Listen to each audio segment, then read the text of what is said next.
اگر قرآن سے دور ہو جاؤ گے تو اللہ ذلیل کر دے گا، ساری کی ساری عزت اللہ کے لیے، اللہ کے نبی کے لیے، ایمان والوں کے لیے، یہ سارے اللہ کے وعدے اور جو دیگر وعدے ہیں آخرت کے حوالے سے ہوں یا دنیا کے حوالے سے ہوں، وہ اللہ کے سارے وعدے سچے ہیں۔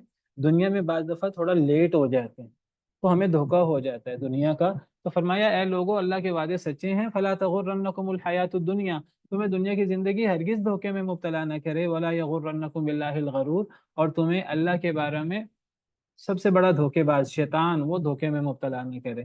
تو شیطان کے دھوکے اور وسوسوں سے ہمیں بچانا ہے اپنے آپ کو، اور ہمیں دنیا کے دھوکے سے اپنے آپ کو بچانا ہے۔ اور دنیا کا سب سے بڑا دھوکہ کیا ہے؟ جو فوری فائدہ ہمیں نظر آتا ہے، یہ سب سے بڑا دھوکہ ہے دنیا کا، اس کی کوئی حیثیت نہیں ہوتی لیکن ہم اس دھوکے میں مبتلا ہو جاتے ہیں، اور آخرت جو اصل فائدہ ہے ہم اسے دور سمجھ کر ہم بعض دفعہ اہمیت نہیں دیتے، اور ہم اس کے لیے کوشش نہیں کرتے۔ تو اس لیے مالک یوم الدین فرمایا، آخرت میں تو کسی کو دھوکہ بھی نہیں ہوگا کسی قسم کا، دنیا میں پھر دھوکہ ہو جاتا ہے۔ یہ چار آیات اللہ رب العالمین کی تعریف کے بارے میں، بسم اللہ الرحمن الرحیم بھی اللہ کی تعریف ہے، الحمدللہ رب العالمین بھی اللہ کی تعریف ہے، الرحمن الرحیم بھی اللہ کی تعریف ہے، مالک یوم الدین بھی اللہ کی تعریف اور اللہ کی عظیم صفات ہے۔ ایاک نعبد و ایاک نستعین کا جو ہم عام طور پر ترجمہ کرتے ہیں وہ یہ کرتے ہیں، خاص آپ کی، نعبد ہم عبادت کرتے ہیں، اے اللہ، ایاک خاص آپ کی، نعبد ہم عبادت کرتے ہیں، و ایاک اور خاص آپ سے، نستعین ہم مدد مانگتے ہیں، ہم استعانت کرتے ہیں، مدد طلب کرتے ہیں۔ نعبد کا مطلب ہم عبادت کرتے ہیں، نستعین کا مطلب ہم مدد مانگتے ہیں۔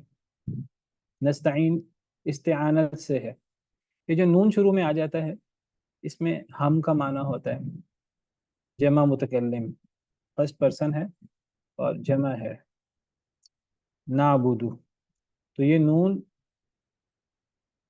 اصل لفظ تو آئین با دال عبادت ہے، شروع میں نون آ گیا تو اس میں ہم کا معنی آ گیا، ہم عبادت کرتے ہیں۔ اور نستعین اس میں اصل استعانت ہے، عون لفظ ہے اس سے استعانت ہے، اور نون شروع میں آ گیا، ہم مدد مانگتے ہیں۔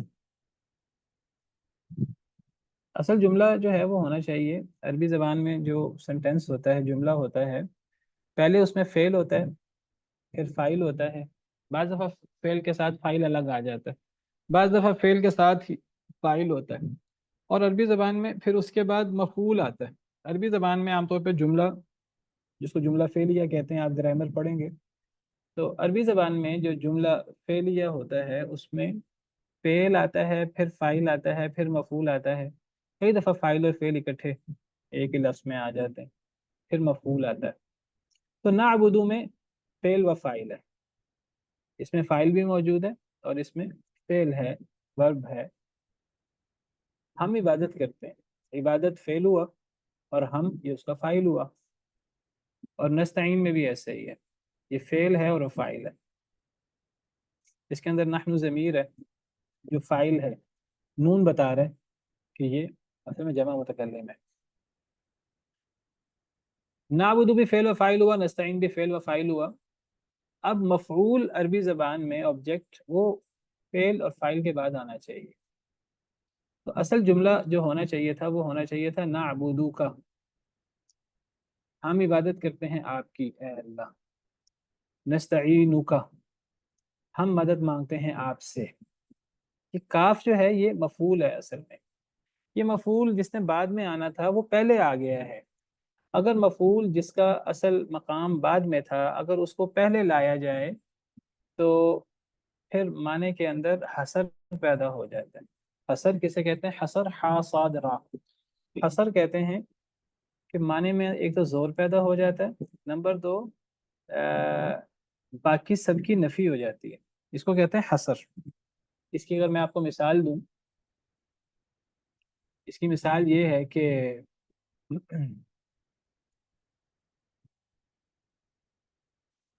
مثلا اگر میں کہوں کہ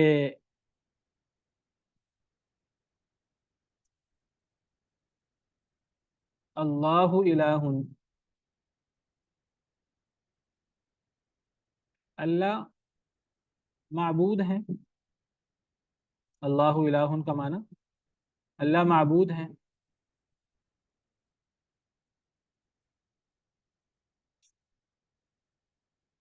اور ایک ہے لا الہ الا اللہ۔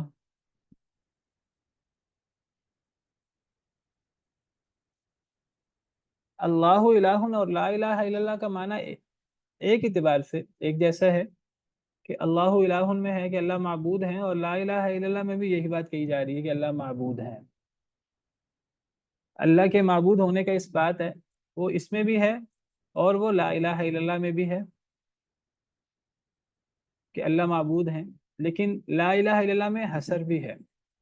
اللہ کے معبود ہونے کے اس بات کے ساتھ ساتھ ایک مزید معنی بھی ہے کہ وہ حصر ہے کہ باقی سب کی نفی بھی ہو رہی ہے، کوئی معبود نہیں مگر اللہ۔ تو یہ جو حصر کا انداز ہے، تو ایک جملہ ہوتا، اگر ہوتا، اصل جملہ ہے نعبدو کا۔ نعبدو کا مطلب ہے کہ ہم عبادت کرتے ہیں آپ کی اے اللہ، اور اسی طرح نستعینو کا، اس کا مطلب ہے کہ ہم مدد مانگتے ہیں آپ سے۔ اب اگر یہ جو کاف ہے، یہ جو بعد میں آنا تھا، اگر اس کو ہم پہلے لے آئیں، یہ کاف چونکہ یہ مفعول والا کاف جو ہے، اور یہ والا کاف بھی جو مفعول ہے، اس کو ہم بعد کی بجائے شروع میں لے آئیں، تو مفعول پہلے آ گیا۔ اب مفعول پہلے آنے سے وہ معنی تو اپنی جگہ برقرار ہے کہ ہم آپ کی عبادت کرتے ہیں اے اللہ، ہم آپ سے مدد مانگتے ہیں اے اللہ، یہ معنی تو اپنی جگہ موجود ہے۔ اس کے اندر ایک مزید معنی پیدا ہو گیا ہے جو معمول بعد میں آنا ہوتا ہے، اگر وہ پہلے آ جائے تو عربی زبان کا قاعدہ یہ ہے کہ اس کے اندر مزید ایک حصر کا معنی پیدا ہو جاتا ہے۔ یعنی نعبدو کا مطلب تھا کہ ہم آپ کی عبادت کرتے ہیں، کسی اور کی کرتے ہیں کہ نہیں کرتے اس کی وضاحت نہیں تھی۔ نستعین کا ہم آپ سے مدد مانگتے ہیں، اس میں اللہ سے مدد مانگنے کا ذکر ہے، کسی اور سے مدد مانگتے ہیں کہ نہیں مانگتے۔ اگر نستعین کا ہوتا تو کسی اور کی نفی نہیں تھی، لیکن کاف پہلے لانے سے حصر پیدا ہو گیا۔ صرف آپ کی ہم عبادت کرتے ہیں، یہ خاص آپ کی ہم عبادت کرتے ہیں اے اللہ، اور خاص آپ سے ہم مدد مانگتے ہیں، یہ حصر پیدا ہو گیا۔ اور یہ جو کاف ضمیر ہے، انشاءاللہ آپ گرامر میں پڑھیں گے، ایک ضمیر منفصل ہوتی ہے، ایک ضمیر متصل ہوتی ہے۔ ایک ضمیر وہ ہوتی ہے جو الگ آ جاتی ہے، ایک ضمیر وہ ہوتی ہے جو الگ نہیں آتی، وہ کسی کے ساتھ مل کر آتی ہے۔ یہ جو کاف ضمیر ہے یہ متصل ہے، تو اس کے ساتھ پھر یا لگانا ضروری ہے، یہ یا کے بغیر استعمال نہیں ہوتی، کیونکہ یہ متصل ضمیر ہے تو مجبوراً یہاں یا کا لگانا پڑتا ہے۔ اگر ضمیر کو پہلے لایا جائے اور معنی میں حصر پیدا کیا جائے مفعول کو، تو پھر یہ ضمیر الگ نہیں آ سکتی، اس کے ساتھ یا لگانا پڑتا ہے۔ تو ہم معنی کرتے ہیں خاص آپ کی، اور ہم سمجھتے ہیں شاید یہ خاص معنی شاید یا کا معنی ہے خاص، اور کاف کا مطلب آپ کی، ایسی بات نہیں ہے۔ اصل میں یہ جو خاص آپ کی کا معنی پیدا ہوا، وہ کاف کو جس نے نعبدو کا کے بعد آنا تھا، اس کاف کو پہلے لانے کی وجہ سے خاص آپ کا معنی پیدا ہو گیا۔ یا کو ایک مجبوراً لایا گیا ہے اس لفظ کو، یہ کاف اکیلا نہیں آ سکتا، اور یہی ایاک میں ہے۔ تو یہ ہے ایاک نعبد و ایاک نستعین، خاص آپ کی ہم عبادت کرتے ہیں اے اللہ، یعنی اس کا مطلب ہے اے اللہ ہم آپ کی عبادت کرتے ہیں اور صرف آپ کی عبادت کرتے ہیں، آپ کے علاوہ کسی کی عبادت نہیں کرتے۔ یہ ہے لفظی معنی ایاک نعبد کا۔ اور وَإِيَّاكَ نَسْتَعِينُ کا مطلب ہے کہ اے اللہ ہم آپ سے مدد مانگتے ہیں اور صرف آپ سے مدد مانگتے ہیں، اور آپ کے علاوہ کسی سے مدد نہیں مانگتے۔ یہ ہے لفظی معنی، یہ تشریح نہیں میں کر رہا اس لفظ کی، اگر یہ اس جملے کا لفظی معنی ہے جو میں آپ کے سامنے کر رہا ہوں۔ صرف آپ کی ہم عبادت کرتے ہیں اے اللہ، اور صرف آپ سے ہم مدد مانگتے ہیں۔ جی مس قرۃ العین۔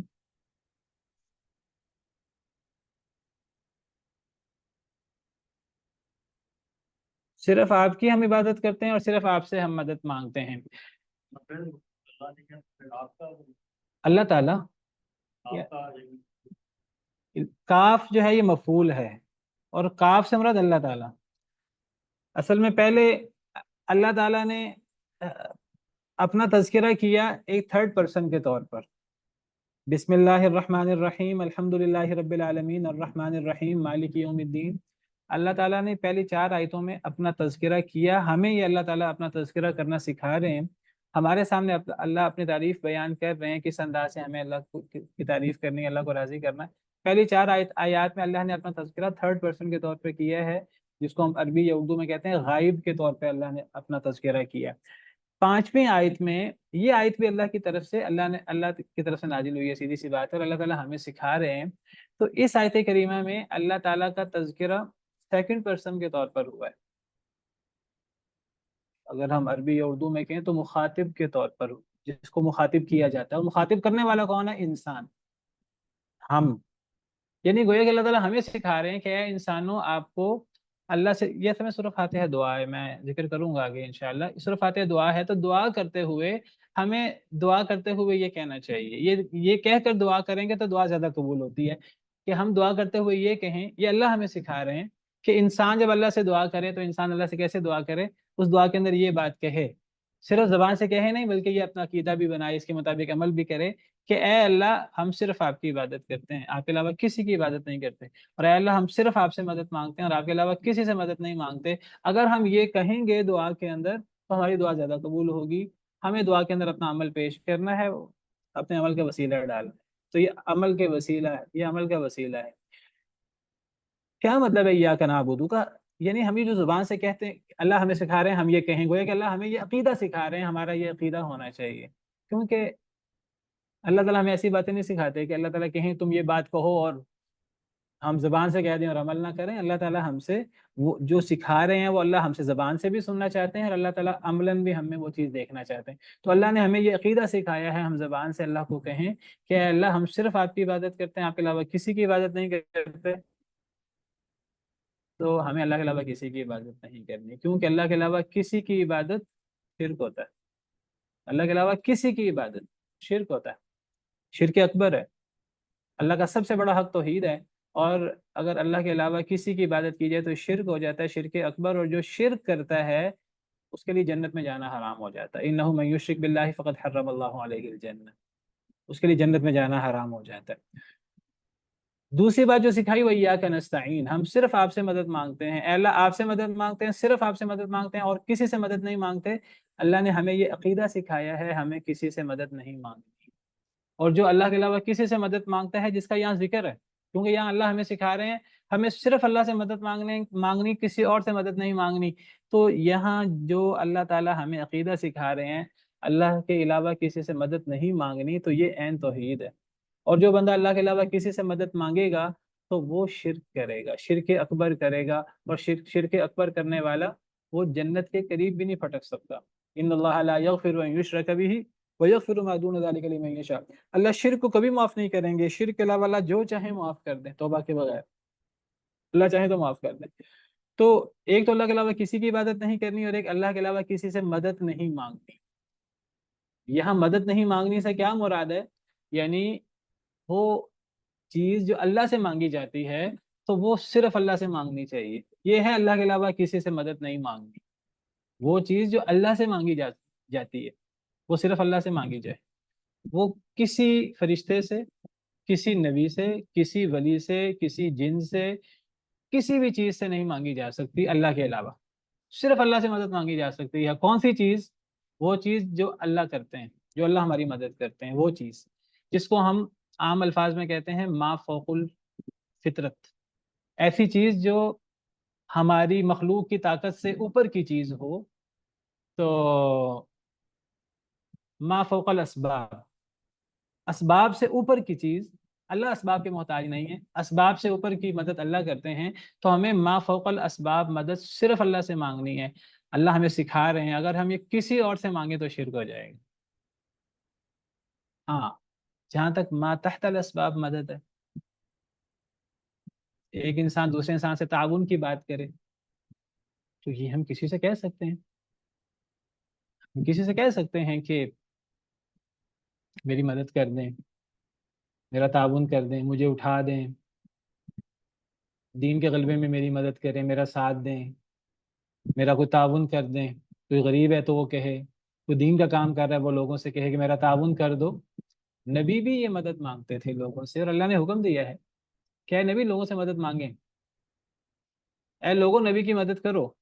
یا ایھا الذین آمنوا کونوا انصار اللہ، اے ایمان والو اللہ کے مددگار بنو، اللہ کی مدد کرو۔ اللہ کی مدد کرو سے کیا مراد ہے؟ یعنی اللہ کے دین کی مدد کرو۔ ما تحت الاسباب، حضرت عیسیٰ نے بھی کہا، ہر نبی نے کہا من انصاری اللہ، تو ایک ہے ما تحت الاسباب، کسی سے تعاون مانگنا، یہ ایک الگ چیز ہے۔ کچھ لوگ اس کو گڑبڑ کر دیتے ہیں، یعنی وہ عقیدہ جو اللہ ہمیں سکھا رہے ہیں، ہمیں اللہ کے علاوہ کسی سے مدد نہیں مانگنی، اللہ ہمیں ما فوق الاسباب چیزوں میں عقیدہ سکھا رہے ہیں، ہمیں ما فوق الاسباب جو چیز اللہ سے مانگی جائے کسی اور سے نہیں مانگنی، جو صرف اللہ سے مانگنی، کسی اور سے نہیں مانگنی، اللہ نے ہمیں عقیدہ سکھایا۔ کچھ لوگ کہتے ہیں نہیں ہم اوروں سے مانگ سکتے ہیں، کیا ہم دنیا میں لوگوں سے مدد نہیں مانگتے؟ جب دنیا میں لوگوں سے مدد مانگ سکتے ہیں تو ہم اللہ سے یہ مدد مانگ سکتے ہیں؟ نہیں، یہ اللہ نے ہمیں عقیدہ سکھایا ہے کہ یہ وہ مدد ہے جو ہم اللہ کے علاوہ کسی سے نہیں مانگ سکتے، یہ خاص مدد ہے۔ یہ کون سی مدد ہے؟ یہ ما فوق الاسباب والی مدد ہے، وہ کسی اور سے مانگیں گے تو شرک ہو جائے گا۔ ہاں ما تحت الاسباب کسی کے تعاون کی بات ہو، وہ تو اللہ نے قرآن میں حکم دیا ہے وتعاونوا علی البر والتقوی ولا تعاونوا علی الاثم والعدوان، نیکی اور تقوی کے کاموں میں ایک دوسرے کا تعاون کیا کرو، گناہ کے کاموں میں ایک دوسرے کا تعاون نہ کیا کرو۔ اس تعاون کو تو اللہ نے خود حکم دیا ہے، اللہ کے نبی لوگوں سے تعاون مانگتے رہے، مدد مانگتے رہے اللہ کے دین میں، اللہ نے خود مدد مانگی ہے۔ یا ایھا الذین آمنوا ان تنصروا اللہ ینصرکم، اے ایمان والو اگر تم اللہ کی مدد کرو گے تو اللہ تمہاری مدد کریں گے۔ اللہ کی مدد کی ضرورت نہیں ہے، مراد اللہ کے دین کو غالب کرنے کی کوشش۔ ہمارا وقت ختم ہو گیا، اسی پر بس کرتے ہیں اس اس موضوع کو، اور اگلی آیات کو انشاءاللہ ہم کل پڑھیں گے بشرط زندگی۔ سبحان ربک رب العزت عما یصفون وسلام علی المرسلین والحمد للہ رب العالمین۔